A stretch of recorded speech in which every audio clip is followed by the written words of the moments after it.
اخلاق کہتے کس کو ہیں؟ اس کو بہت اچھی طرح سے سمجھنے کی ضرورت ہے، کاش یہ سمجھ میں آ جائے۔ اخلاق کا مطلب ہمارے ہاں عرف میں جو سمجھا جاتا ہے وہ یہ ہے کسی سے مسکرا کے بات کرنا اور اچھے لہجے میں بات کرنا۔ لیکن آپ کو پتا ہے بہت سے 2 نمبر لوگ یہی کام کر رہے ہوتے ہیں، چاپلوسی، چمچا گیری کرنے والے چاپلوس، ان کے اخلاق بہت اچھے ہوتے ہیں۔ لالچی لوگ حضرت جی کر کے زمین میں گڑنے والے، لیکن ان کا کوئی مفاد ہوتا ہے، شہرت کے بھوکے ہوتے ہیں یا دولت کے بھوکے ہوتے ہیں۔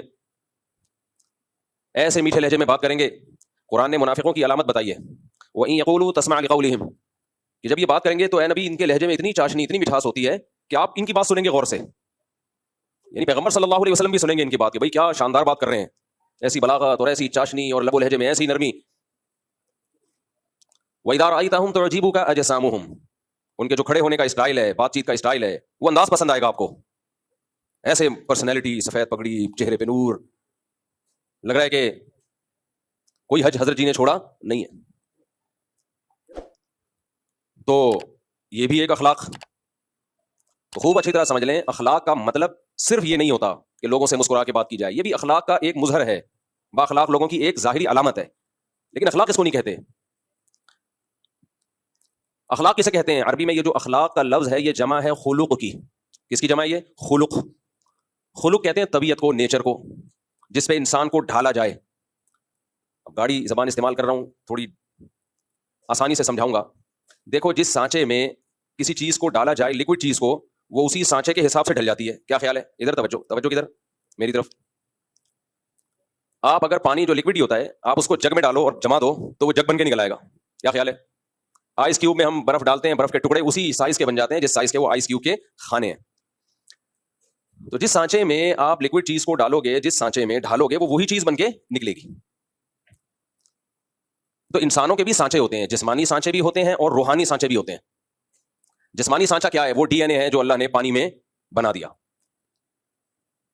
جب وہ پانی ماں کے رحم میں جاتا ہے تو اس پانی کے قطرے میں اللہ نے یہ لکھ دیا ہوتا ہے، یہ سانچہ بنا ہوا ہے کہ اس کی آنکھ کس کلر کی ہوگی، اس کی پلکیں چھوٹی ہوں گی کہ لمبی ہوں گی، اس کے ناخن کیسے ہوں گے، اس کے بال کیسے ہوں گے، اس کا چہرہ کیسے ہوگا، اس کی ناک، اس کے کان، اس کا قد بڑا ہوگا یا چھوٹا ہوگا، یہ موٹا ہوگا یا دبلا ہوگا۔ بچہ اسی حساب سے بنتا ہے جو ڈیزائن اللہ نے اس پانی میں بنا دیا۔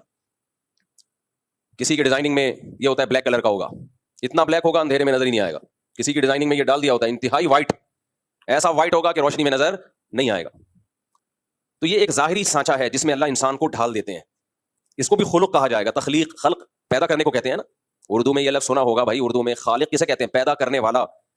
تو خلق یہ خلق سے نکلا ہے، خلق، جس سانچے میں پیدا کیا گیا، آپ کو ڈھالا گیا، اور اسی خلق کی جمع اخلاق آتی ہے۔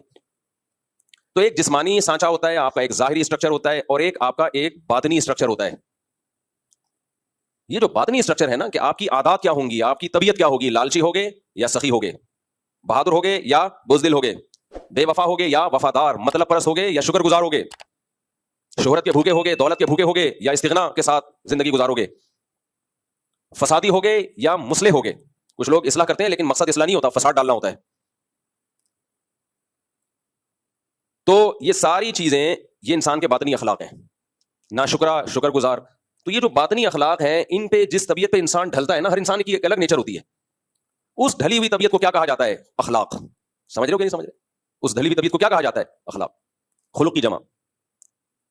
قرآن کہتا ہے انک لعلی خلق عظیم، اے نبی آپ کو بہترین خلق پر پیدا کیا گیا ہے، آپ اس بہترین اخلاق پر ہیں۔ تو ظاہر ہے نبی صلی اللہ علیہ وسلم جب بہترین اخلاق پر تھے تو آپ کی صحبت جنہوں نے اٹھائی اور آپ سے جنہوں نے سیکھا ان کے اخلاق بھی بہترین، پھر جنہوں نے صحابہ سے سیکھا، تربیت لی، تزکیہ کروایا، ان کے اخلاق بھی بہترین۔ یہ سلسلہ سینہ بسینہ آج تک چلا آ رہا ہے اور قیامت تک چلے گا۔ تو یہ صحبت کے بغیر، با اخلاق لوگوں کی صحبت کے بغیر اس چیز کا حاصل کرنا مشکل نہیں بلکہ بہت مشکل ہے۔ اب وہ اخلاق ہیں کیا جس سے ہم نے اپنے آپ کو آراستہ کرنا ہے، جس کو کہتے ہیں نا با اخلاق آدمی ہے۔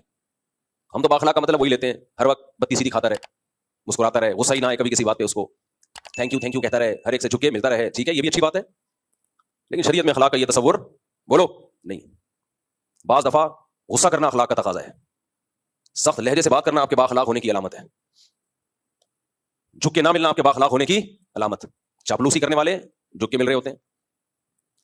تو اسلام میں اخلاق کا تصور یہ ہے کہ آپ کے دل میں لالچ نہ ہو، آپ شہرت کے بھوکے بولو نہ ہو، آپ میں دولت کی ہوس بولو نہ ہو، آپ میں تکبر نہ ہو کہ ہم جمع دیگر نہیں، میں ہی ہوں دنیا میں ایک پیدا ہوا جس کو سب پتا ہے، باقی سارے کیا ہیں؟ بے وقوف. اپنی رائے کو ہمیشہ سپیریئر سمجھنا کہ میں غلطی نہیں کرتا، میری رائے ہمیشہ کیا ہوتی ہے؟ درست، باقی سب غلط.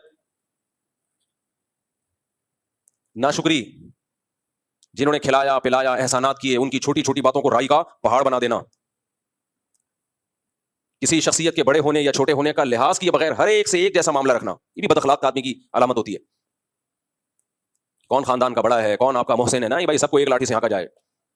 عورت کا اپنے شوہر کو ویلیو نہ دینا، احترام نہ کرنا، وہ سمجھنا کہ میں یہ برابر ہے، یہ بھی بد اخلاق عورت کرتی ہے ایسا.